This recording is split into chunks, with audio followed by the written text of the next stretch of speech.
Hey guys, I want to pick where I left off at. There's a couple of things I want to mention when it comes to managing contractors. Contractors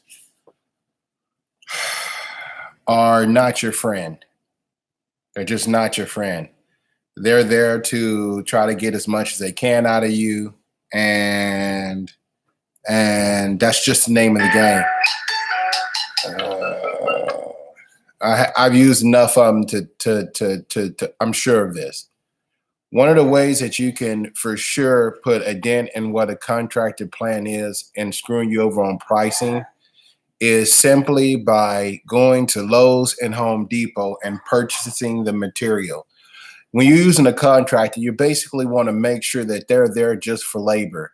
Do not let them quote you on any material costs. In fact, Lowe's and Home Depot do this service for even regular customers also. So if you have a contractor that, say, for example, he called you while you're busy doing something else, maybe you're at work, maybe you're doing something with the kids, and he tells you, hey, I'm trying to install blah, blah, blah, blah, blah, and I need liquid nails, or I need more caulking, or I need, some 2x6s. We're short on the 2x6s by 15 2x6s or something like that. All you have to do is tell him, hey, just go to Lowe's, go to Home Depot, take it over to the pro customer service counter, have them call me, and I'll pay for it over the phone. Home Depot and Lowe's now offer that service to regular clients and customers. So you can pay it over the phone, and they will email you the receipt. So you can do a confirmation over what you're actually paying for via email, the receipt. And then you can also, request that they don't give the printed receipt to the contractor. And so, with that being the case, now you have it documented exactly what was purchased. So when you do your inventory check, when you go back onto the site, you'll have everything accounted for. That's one of the quickest way to get away from that 20% markup or whatever they like to mark up their products for. Some of these guys are just real shady. I mean, there's just no other word of saying it. They're just some shady shady people. Yeah. So that's one way of getting around it. Another way of doing it is basically, try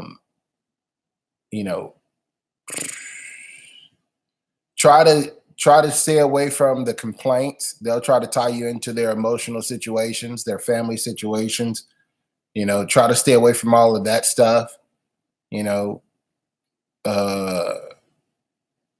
just want to be as professional as possible with them. Let's see. What are some of the other ways they can get around? You don't want to be paying huge lump sums of money up front, obviously, because no work has been performed. I do it in quarters. So, you get 25% up front, depending on what the job is. And then, I pretty much have an idea of what my give me one more.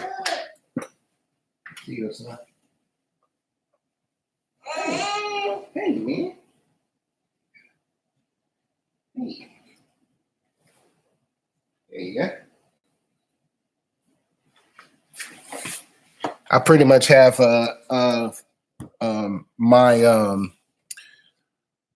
my requirements set, so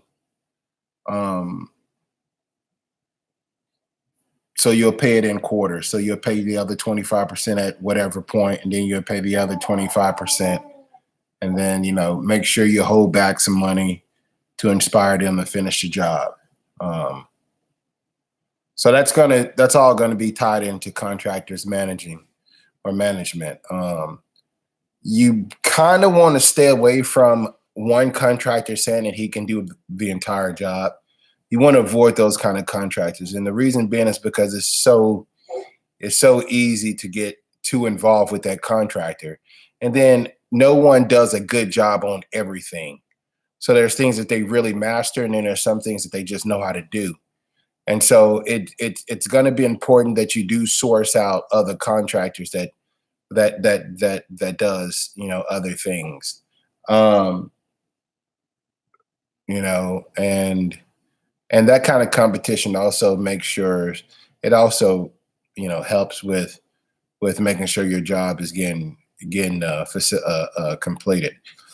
Because you can have other contractors cross-referencing other contractors and making sure that they're doing what they're supposed to be doing. Stay away from the shady people. Yeah, contracting is an interesting thing. If they don't care about their equipment, usually, when you're dealing with contractors and it's a really interesting like psychology. Usually they have crappy equipment when they charge too much and they're not getting work. Usually they have crappier equipment. You don't want the contractor that no one else wants, right? And a good contractor usually is always busy, right?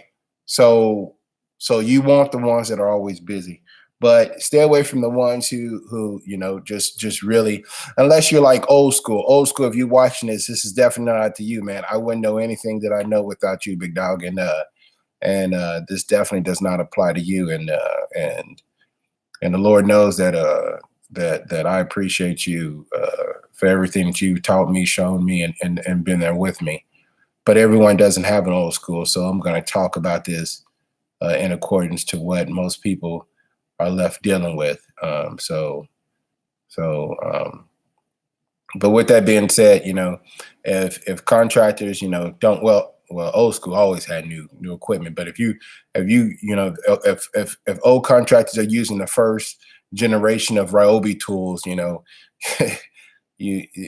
they're not going to give you a proficient job, and they're going to cause you more headache because you'll get suckered into their drama of their life, and it'll be about their life instead of completing your job. You do want your contractor to be using tools like DeWalt and Milwaukee, and it just shows that they're serious about what they're doing, and it also helps with expediting the process. It just does. It just does. So those are just a few important things, and it also helps build trust. Nobody wants to help a person that doesn't have anything. That's just a weird way about us as people. So that's just a rant, but I just wanted to leave you guys with those thoughts.